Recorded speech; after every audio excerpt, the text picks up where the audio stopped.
નમસ્કાર કલમ યુદ્ધ સમાચારની સાથે હું છું આપની સાથે પાયલ બાંભણિયા। તો જોઈએ આજના મહત્વના સમાચારમાં। સિંગોડ તાલુકાના પીપળિયા ગામની 6 વર્ષની માસૂમ બાળકીની હત્યાના દુઃખદ સમાચાર મળતા આમ આદમી પાર્ટીના પ્રદેશ પ્રમુખ શ્રી ઈસુદાનભાઈ ગઢવી તેમજ મનોજભાઈ સોરઠિયા પીપળિયા મૃત દીકરીના પરિવારને આશ્વાસન આપવા માટે આવી પહોંચ્યા હતા। પીપળિયા ગામની 6 વર્ષની માસૂમ બાળકી તોયણી પ્રાથમિક શાળામાં ધોરણ 1માં અભ્યાસ કરતી હતી। આ ફૂલ જેવી કોમલ બાળકીની શાળાના આચાર્ય શ્રી ગોવિંદભાઈ નટ દ્વારા દુષ્કર્મ કરવાના પ્રયાસ કરી ગળું દબાવી હત્યા કરવામાં આવી છે। ત્યારે દીકરીના પરિવાર પર ઉપરથી આપ તૂટી પડ્યું છે અને પગ નીચેથી ધરતી ખસી ગઈ છે। તેવા પીડિત પરિવારને સાંત્વના પાઠવવા આમ આદમી પાર્ટીના પ્રદેશ પ્રમુખ શ્રી ઈસુદાનભાઈ ગઢવી, મનોજભાઈ સોરઠિયા અને દાહોદ જિલ્લાના તમામ આમ આદમી પાર્ટીના કાર્યકરો પીપળિયા મૃતક દીકરીના પરિવારને સાંત્વના પાઠવવા માટે પહોંચ્યા હતા અને આ ગોવિંદભાઈ નટને કડકમાં કડક સજા ફાંસીને આપી દેવી જોઈએ અને માસૂમ દીકરીને ન્યાય મળે, તેમના પરિવારને પણ યોગ્ય ન્યાય મળવો જોઈએ તેમ જણાવ્યું હતું। જસુભાઈ ગણાવા, કલમ યુદ્ધ સમાચાર, દાહોદ। આવા સમાચાર જોતા રહો અમારી કલમ યુદ્ધ ન્યૂઝ ચેનલને લાઇક કરો, સબસ્ક્રાઇબ કરો। ને આ પીડિત પરિવારની મુલાકાત લીધી છે, શું કહેશો આ બાબતે?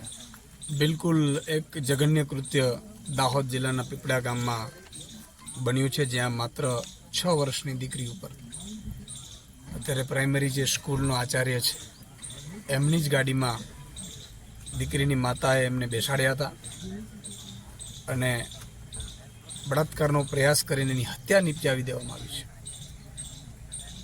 આવું કૃત્ય ખાલી સાંભળીને પણ કંપકંપાટી ઉપડી આવે એવી સ્થિતિ છે। ત્યારે આમ આદમી પાર્ટીના તમામ લીડરશિપ પ્રદેશથી માંડી અને તાલુકા જિલ્લાની આજે પીડિત પરિવારની મુલાકાતે આવ્યા હતા। પીડિત પરિવારને એને સાંત્વના પાઠવી છે। સાથે સાથે પીડિત પરિવારની જે માંગણી છે કે તુરંત આરોપીઓને ફાંસીની સજા આપવામાં આવે। બીજું કે આ સ્કૂલના બીજા ટીચર્સ પણ કંઈ બોલવા તૈયાર નથી, કહેતા નથી, મળવા નથી આવતા, અહીંયા આવ્યા નથી, એ અર્થમાં પણ ઊંડાણપૂર્વક તપાસ થાય અને એમને 50 લાખ રૂપિયા વળતર મળે આ દીકરીને પાછળ, એવી એમની માંગ છે, જેને આમ આદમી પાર્ટી પણ એક માંગ કરી રહી છે કે આમને ન્યાય મળવું જોઈએ। તુરંત આમને ફાસ્ટ ટ્રેક કોર્ટમાં કેસ ચલાવી અને ફાંસીની સજા થાય એ કામગીરી તુરંત કરવી જોઈએ।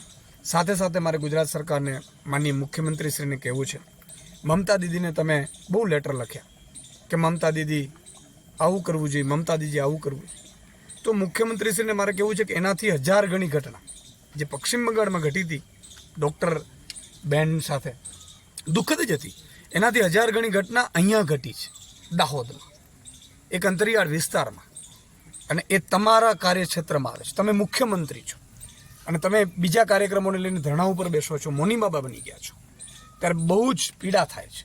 આજે આ પરિવારને તમારા સાંત્વનાની જરૂર છે, એક એક્શન લેવાની જરૂર છે, તમારી પાસેથી અપેક્ષા રાખી રહ્યું છે, વળતરની અપેક્ષા રાખી રહ્યું છે।